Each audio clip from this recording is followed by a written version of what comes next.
On se retrouve chez moi, dans mon salon, et du coup, on va interviewer une personne que vous ne verrez que de dos, mais qui est très sympa. Et du coup, moi, je suis en chill, hein, je suis avec mes crocs tranquille. Mais voilà, je vous invite chez moi, et du coup, on va parler forcément de sexualité et d'exploration, de découverte et de plein de trucs auxquels je pense que vous ne vous attendez pas. Sex Pense, un podcast qui te propose des interviews de personnes qui ont une sexualité alternative. Salut, je suis Lorraine Cosno, je suis sexothérapeute et thérapeute de couple, et aujourd'hui, j'interviewe une personne toute particulière pour t'aider à découvrir la sexualité sous un autre jour. Alors, on va commencer par la première question pour que les gens puissent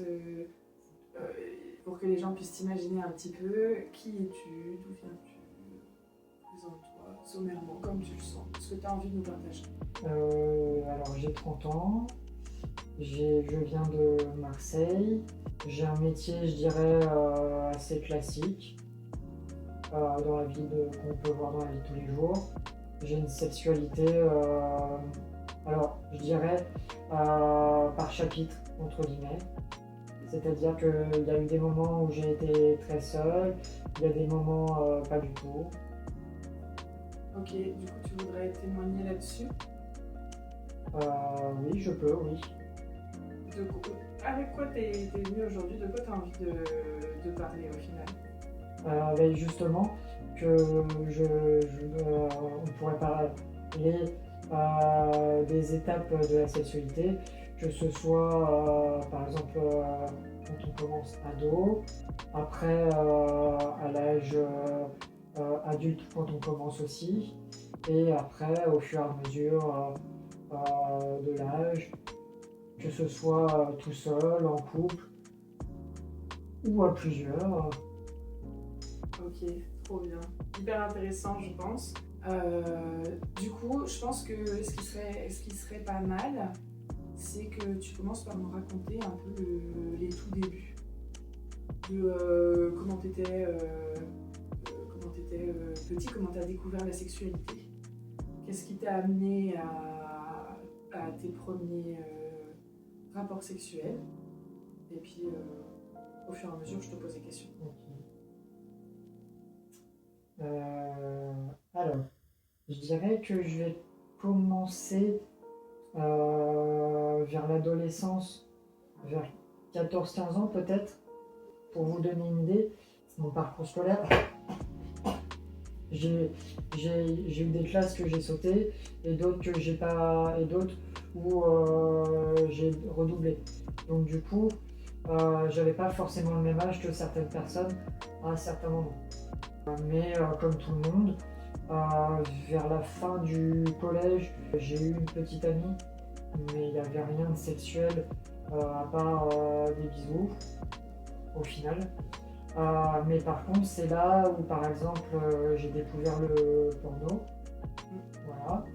Mais pareil, je dirais que à ce niveau-là, ça restait simple, que ce soit pour les deux. C'est-à-dire ça.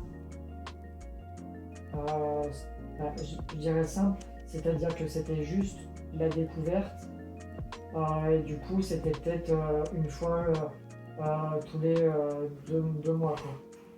Ah oui, puis c'était Voilà. bisous câlinou et C'est ça. c'était tendre quoi. Ouais, il n'y avait rien de vraiment sexuel. C'est en arrivant au lycée où là ça l'est vraiment devenu, puisque du coup c'est comme si je passais une étape un peu, je dirais, à l'âge adulte, vu qu'au final je devais avoir 16-17 ans, mais où là où on commence vraiment à grandir au final. Puisque du coup, alors aussi par rapport à mon métier, puisque du coup c'était pas un lycée classique, c'était un lycée professionnel. Donc du coup, très vite au final, je dirais qu'on est responsable, on est responsabilisé, et du coup très vite, on a un peu, je dirais, très vite au final, on est mature, et un peu dans les relations, et un peu dans le comportement, etc. Alors, après, c'est vrai que globalement, j'ai tendance à m'attacher très vite et, et à cette époque-là, plus à courir, je dirais, après les femmes pour avoir, pour avoir une relation. Et est-ce que courir après les femmes, c'est une chose, mais est-ce que du coup, t'es arrivé à tes fins? Je dirais oui et non. Ok. Il y a des fois oui, et il y a des fois non. Et là, pour le coup, par exemple, dès le début du lycée, je suis tombé fou amoureux d'une femme. Au début, on était juste meilleurs amis. Et après, la deuxième année est venue. Et là, au final, étonnamment, ça s'est plus transformé, je dirais, en Sales Friends. Alors, mais je vous en reparlerai, enfin, on en reparlera peut-être. C'est là, du coup, où je devais avoir 17-18 ans. Et c'est là où il y a les premières fois. Et alors, pour le coup, maintenant, avec le recul, entre guillemets, je pense qu'à cette personne, je l'ai un peu oublié. Mais on dit qu'on n'oublie jamais ses premières fois. Et pour le coup, c'est vrai. Vous allez comprendre pourquoi. Parce que on était en train de... Alors, on se chauffait, entre guillemets, et les sentiments étaient très forts, beaucoup plus à la deuxième année, parce qu'on avait une relation très fusionnelle. On se voyait du matin au soir, malgré qu'on était dans un internat, et on pouvait se parler du matin au soir également. Oui, parce que comment ça fonctionne un internat pour ceux qui n'y sont jamais allés? Un internat, en fait, c'est comme si vous étiez dans un lycée classique et qu'après, en fait, vous ne rentriez pas chez vous. Vous restez, vous allez par exemple rentrer dans l'internat après les cours, vous prenez votre goûter, vous avez, je sais pas, un temps libre peut-être d'une heure. Après, s'il y avait des activités une ou deux fois par semaine, vous pouviez très bien aller à la salle de sport, à la boxe ou à une autre activité. Moi, c'était notamment la salle de sport, par exemple, ou la boxe.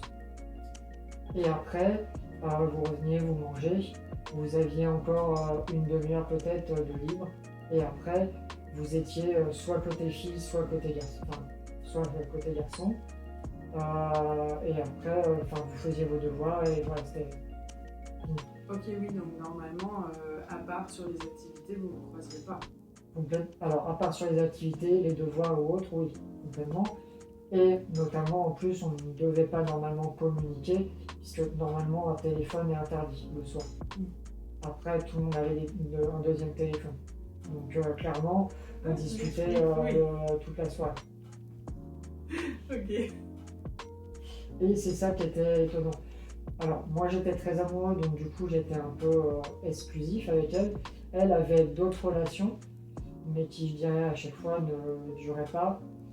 Alors que, à chaque fois, du coup, entre guillemets, j'avais espoir qu'on ait une vraie relation, typiquement.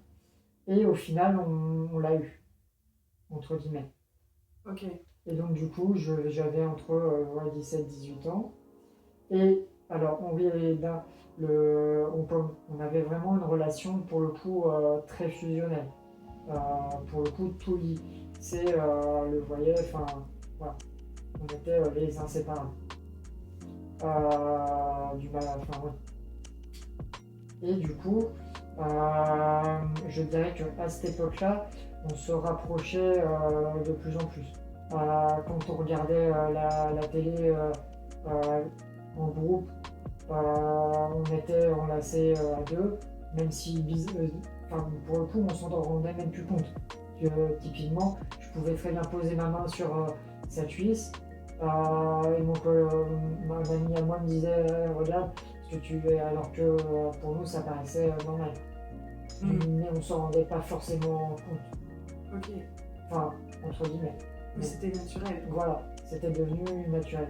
Et du coup, un soir, alors en fait, il y avait des bâtiments qui permettaient de réviser plus tranquillement ou d'avoir des activités, notamment regarder un film par exemple. Donc ce soir-là, on avait décidé de réviser, pour le coup, et on commence à réviser, je sais plus, j'ai peut-être amené des bonbons ou un truc. On commence à parler, et d'un coup, elle commence à m'embrasser. Et c'était l'un des plus longs baisers de ma vie, et c'était le premier. Ok. Donc du coup, pour moi, c'était vraiment quelque chose. Et du coup, pour elle aussi, ça commençait à vouloir dire quelque chose. Donc vous vous embrassez le plus long baiser de ta vie. Voilà.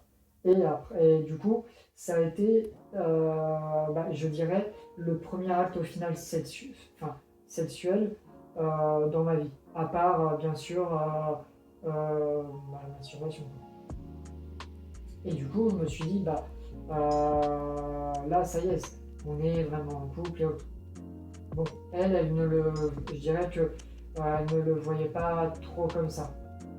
Pour elle, oui, la relation du coup commençait vraiment par ça, mais il fallait qu'elle réfléchisse, etc. Ok, donc du coup, elle te fait le plus long baiser de ta vie. Toi, t'es amoureux et du coup, c'est petit papillon dans le ventre, les feux d'artifice et tout. Et derrière, elle te dit, bah non, mais en fait, on est pas ensemble, c'était juste un baiser. Un peu, totalement. Comment tu l'as vécu? Alors, au début, ça m'a perturbé, et après, je me suis dit, au final, je m'en fiche, on continue. On continue quoi. Ok, t'as accepté le... Puisque je savais, entre guillemets, son mode de fonctionnement. Ok. On avait, puisque on a tous les deux du caractère, mais on pouvait très bien s'engueuler 10 fois par jour et se parler 30 fois par jour. Et du coup, ça t'embêtait pas, toi, qu'elle soit pas exclusive et que toi, oui? Alors, oui, clairement, oui. On va pas se mentir. Ça, en fait, je sais pas comment expliquer. C'était bizarre pour moi de ne pas être exclusif, mais au final, c'est comme si j'étais obligé, car j'étais amoureux tout simplement. Et en plus, à cette époque-là, je dirais que c'était la seule fille qui m'intéressait et qui s'intéressait à moi, de toute façon. Ok. En plus. Et donc du coup, après ça, notre relation, même si elle a eu des relations, continuait au final d'avancer, je dirais, bizarrement dans le bon sens, même si il y a des fois où ça allait, il y a des fois où c'était moins, voilà, par rapport à ça, et parce que c'était aussi l'adolescence, donc il n'y avait pas que ça. Mais il y avait, il y avait des preuves quand même d'attachement. Quand on était malade l'un ou l'autre, on faisait attention à soi. Quand l'un faisait une connerie, l'un faisait attention à l'autre, etc. Bizarrement, on a été... du coup, après ce baiser-là, il y a eu peut-être 1 ou 2 mois, mais la relation avançait de plus en plus quand même. On était de plus en plus attachés, et il y a des fois où elle était avec quelqu'un et des fois pas. Et quand elle n'y était pas, c'est comme si on était ensemble au final. Moi je voyais sa famille, sinon on se téléphonait tout le temps. On pouvait passer une journée à se téléphoner. Ok, donc malgré tout, quand même assez fusionnel quoi. Complètement. Et c'est pour ça qu'il y a des moments où ça a marché. Et du coup, en fait, à cette période-là, c'était assez compliqué chez moi. Donc du coup, le week-end, j'allais chez elle. Donc je vous expliquais que du coup, au fur et à mesure, on se voyait même pendant le week-end, on dormait ensemble. Alors, pour le moment, au départ, c'était juste vraiment dormir. Et au fur et à mesure, on s'est dit que on était tellement fusionnels, on était tellement, entre guillemets, meilleurs amis, que, après c'est plus venu d'elle au départ. Mais on s'est dit que ce serait dommage de ne pas essayer, en fait, tout simplement. Et il n'y avait pas même pas de sentiment ou autre. C'était vraiment le côté sexuel, tellement on était en alchimie, au final. Du coup, un week-end, on s'est décidé. On a un week-end chez elle.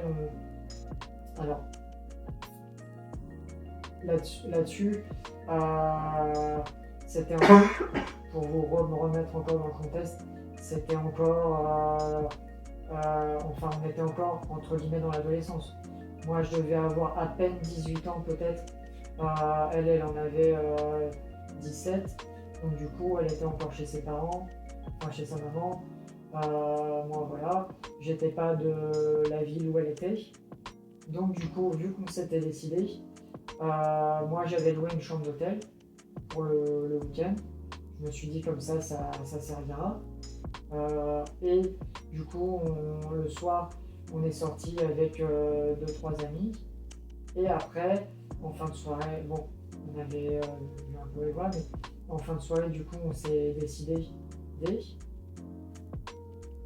Et donc, on est allé à l'hôtel, on s'est embrassé.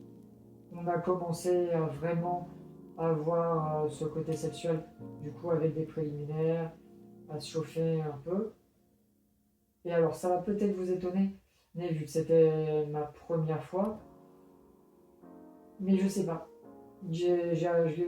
J'arrivais pas à bander, tout simplement.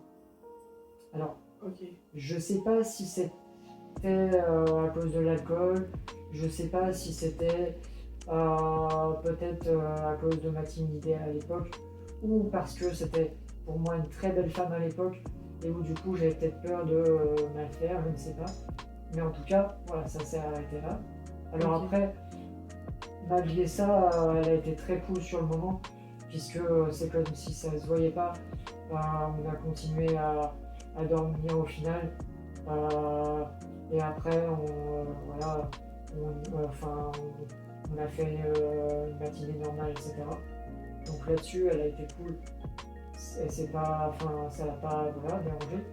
Et moi, j'en suis pas moi. Après, pareil, on s'est revus plusieurs fois.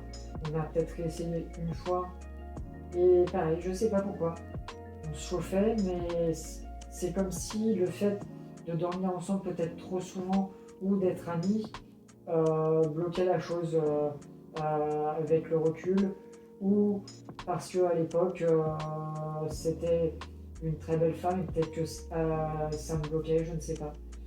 Puisque par contre elle se mettait nue devant moi sans souci, voilà, je pouvais la toucher sans souci, même moi, voilà, on se changeait ensemble, etc. Donc là-dessus il n'y avait pas de blocage, mais par contre c'est vrai que comme quoi les premières fois ça peut être compliqué. Et comment tu l'as vécu d'avoir des difficultés à bander, du coup, comme tu étais jeune, tu t'es dit ça ne marchera jamais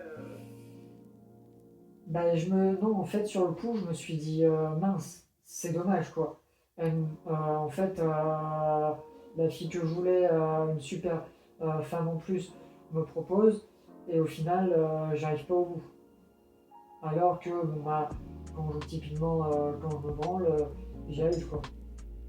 Ouais. Mais bon, c'est comme ça.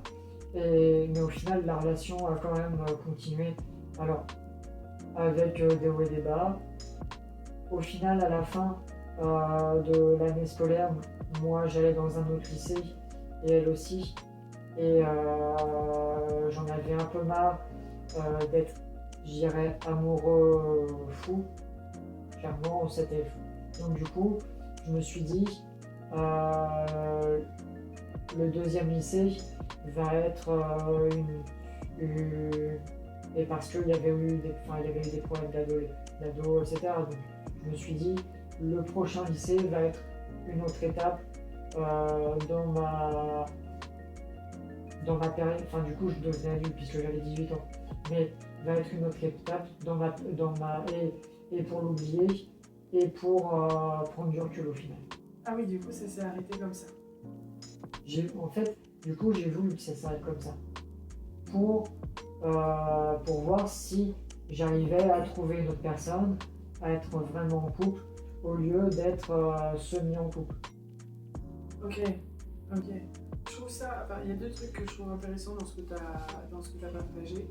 C'est que la première chose, aujourd'hui, en tout cas aujourd'hui, hein, à l'époque peut-être pas, mais aujourd'hui, tu as pris conscience que peut-être c'était lié ta panne à l'alcool, au stress, au fait que tu trouvais qu'elle était hyper canon et que du coup, dans ta tête, il y a un truc qui a fait blocage. Que c'est pas forcément lié au moment, au fait que t'étais pas suffisamment excité ou quoi, c'est vraiment juste, il y a eu un blocage. Complètement, puisque l'excitation était là. Donc, C'est ça. Ça c'est hyper important parce que souvent on culpabilise et puis à force que ça revienne, on bloque. Et le truc c'est que à finir par bloquer systématiquement, on peut penser qu'on est cassé et que ça marchera plus jamais. Complètement, ouais. Et du coup, je trouve deuxième chose intéressante, c'est que tu as décidé de mettre fin à la relation pour tester autre chose, explorer autre chose et voir si tu arrivais à construire quelque chose avec quelqu'un d'autre. Complètement. Alors la suite, je dirais que c'était un peu compliqué. Enfin, pas compliqué. C'est pas le bon mot. Je dirais que j'étais dans un autre mood en fait. C'était un nouveau lycée. Moi, pour vous remettre dans le contexte, j'étais adulte. J'avais 19 ans peut-être, alors que mes autres collègues, du coup, devaient avoir entre clairement 17-18 ans max. Donc ils avaient ce côté que moi j'avais du coup à l'époque dans mon autre lycée, un peu, je dirais quand même enfantin. Ils avaient aussi cette période quand même où oui, certains étaient en couple ou non, ils cherchaient un peu. Et à cette période-là, j'étais plus la tête dans les études et un projet professionnel, plus que pour les femmes. Ouais, ok. Mais parce que je devais mettre mon énergie là-dedans, tout simplement. Et parce qu'aussi, du coup, j'avais été un peu peut-être refroidi par ce qui s'était passé avant. Le fait d'avoir donné tant d'énergie, bon voilà. Mais ça ne m'a pas déçu. Mais du coup, à l'époque, typiquement, il y a des fois maintenant avec le recul, je vais pas vous dire j'ai pas essayé de draguer. J'ai essayé de draguer peut-être 1 ou 2 fois, mais en 2 ans, vous voyez. Mais par contre, il y a des jeunes femmes de ma classe qui me draguaient, notamment peut-être une où je m'en suis pas forcément rendu compte. Parce que du coup, j'étais la tête t'étais pas ouvert à ça. dans le guidon. Ouais. Voilà. Donc il y a eu 2 ans vraiment où j'avais pas la tête au sexe, tout simplement, ni aux relations, et où je me suis vraiment donné que au travail. Qu'est-ce qui t'a redonné Et parce que j'étais timide, et parce que je devais me consacrer à ça. Qu'est-ce qui t'a redonné envie du coup? Alors, après ça, c'est pas venu entre guillemets tout de suite. Au final, justement, on pourra en reparler dans la suite de l'épisode, mais du coup, par la non-sexualité avec des relations avec des femmes, du coup, j'ai trouvé une autre sexualité, peut-être plus personnelle du coup, avec notamment le porno et des masturbateurs. Ok. Voilà.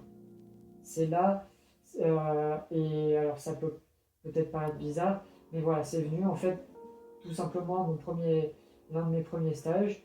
Je m'ennuyais, du coup j'ai trouvé un sex shop. Je commençais à l'âge adulte, donc du coup je me suis dit je peux y entrer. Et j'ai découvert cet objet qui, à la place d'une main, pouvait donner autant de plaisir, voire plus. Ok. Du coup, t'as exploré quoi comme type de masturbateur? Alors, je ne sais pas si ça va vous dire quelque chose, mais tout simplement ce qu'on trouve en petit, les vaginettes. Ça ressemble à un vagin et on les habite. Ok, oui, c'est un tube en silicone avec une texture à l'intérieur et à l'extérieur, ça ressemble à une vulve. Ouais, complètement. Avec plus ou moins de qualité au toucher, plus ou moins de qualité à l'intérieur. Ok. Et ça t'a plu du coup? Mais complètement. Parce que du coup, je retrouvais et j'avais une sexualité grâce à ça. Vu que j'étais timide, pour moi, ça remplaçait les longues dragues, ça remplaçait le fait d'avoir une relation peut-être sans lendemain. Voilà. Et du coup, tu combinais la vaginette avec du porno ou tu utilisais juste la vaginette et ton imagination? Non, oui, je combinais la vaginette avec le porno. Ok. Ouais. Et t'as exploré d'autres trucs que la vaginette? À cet âge-là, non. Ok. Et du coup, plus tard? Alors. Parce que tu dis à cet âge-là, j'imagine que plus tard. Alors, donc, oui. Plus tard, oui. Plus tard,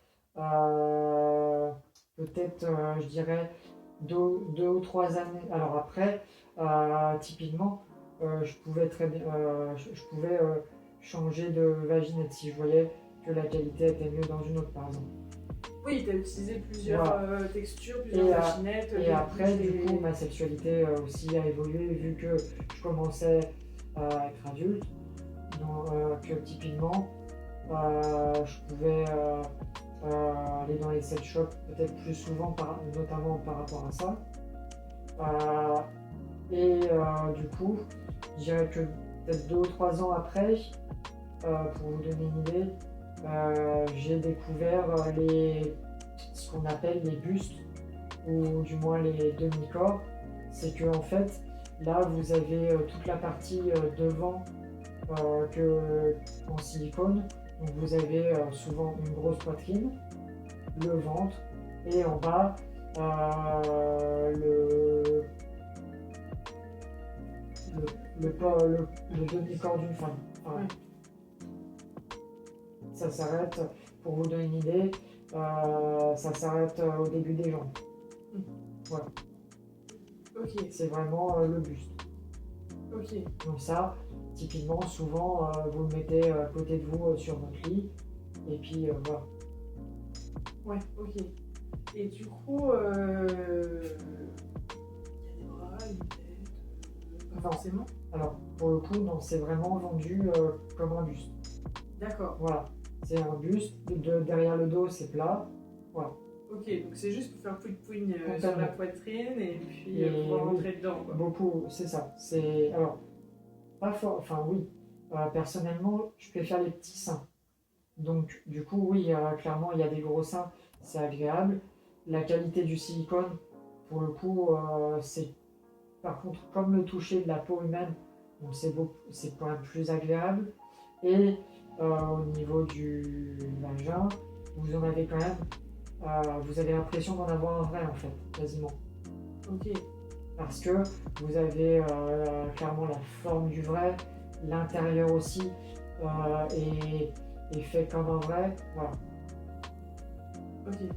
Oui. Alors donc le vagin c'est l'intérieur, sinon c'est la vulve. La vulve c'est les grosses lèvres et les petites lèvres. Et à l'intérieur c'est le vagin. Donc le tout paraît super réaliste. Complètement. Ok. Voilà. Donc ça c'était une autre étape de ma sexualité entre nous. Ok. Et du coup t'as pris ça pour te dire, comme ça, pas besoin d'une petite amie. Oui. Et parce que alors je suis quelqu'un qui travaillait et qui travaille beaucoup.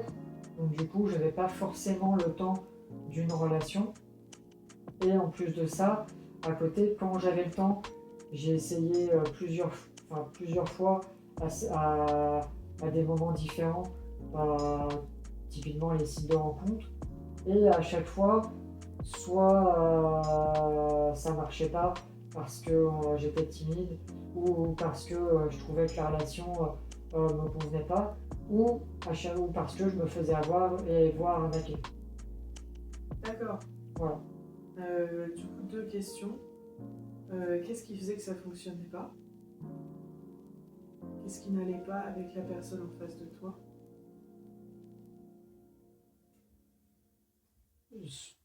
Souvent, on n'avait peut-être pas les mêmes centres d'intérêt, on voyait peut-être pas forcément la relation du même style, etc. Et à l'époque, vu que j'étais timide, pour moi, même discuter comme ça, si je connaissais pas la personne, c'était pas toujours logique et pour moi. Oui, ça va avec ta timidité. Et du coup, 2e question, quel genre d'arnaque? Typiquement, faux profil. Ok. On commençait à parler, elle m'envoyait avec des caractéristiques qui pouvaient être vraies, elle me demandait autre, elle pouvait très bien m'envoyer plusieurs photos qui auraient pu être vraies, et au final, alors je sais plus comment, mais tu te rends compte que typiquement c'est une fausse personne. Ok. Pas de détails, mais voilà. Ok. Ouais, ou elle te demande dessous, ou elle vient jamais au rendez-vous. Complètement, ouais. Ok. Intéressant. Ok, donc du coup, tu découvres les masturbateurs, tu découvres les bustes, tu cherches quand même quelques rencontres sur les sites, mais ça marche pas forcément. Ouais. Et par la suite, qu'est-ce qui se passe? Alors par la suite, je dirais que je commence un peu à vieillir, entre guillemets, puisque là j'arrive vers 24-25 ans. Je commence peut-être à trouver le temps un peu long, mais par contre à côté, j'ai une vie sociale avec des amis avec qui je sors en boîte, je sors voilà, dans des bars et autres, j'ai une vie sociale, j'ai une vie professionnelle épanouie. Et je dirais que peut-être à l'époque, du coup, le fait d'avoir cette vie sociale-là m'enlève peut-être un peu plus de timidité, notamment par rapport à des amis. Mais je reste quand même assez seul. Ok. Voilà, en boîte, j'ai peut-être essayé de draguer 1 ou 2 fois, mais ça marche pas forcément, puisque je ne sais pas danser, donc j'ai une danse un peu spéciale, et je suis pas quelqu'un qui va forcément aller vers les gens. Voilà. Je te propose qu'on s'arrête là pour cette interview, qu'on fasse une pause et qu'on écoute la suite la semaine prochaine, parce qu'il reste encore 3/4 d'heure, donc même si je fais des coupures, il restera au moins une demi-heure, mais c'est la demi-heure, je trouve, la plus croustillante, parce qu'on va aborder les aventures de cette personne une fois adulte et son exploration qui continue dans les sextoys, et aussi sur, au-delà des demi-corps qu'il a pu expérimenter justement, l'échelle au-dessus. Et je pense que c'est quelque chose qui peut être intéressant à minima, à attiser ta curiosité. Donc du coup, je te remercie d'avoir écouté jusqu'au bout et je te dis à la semaine prochaine pour écouter la suite de cette interview.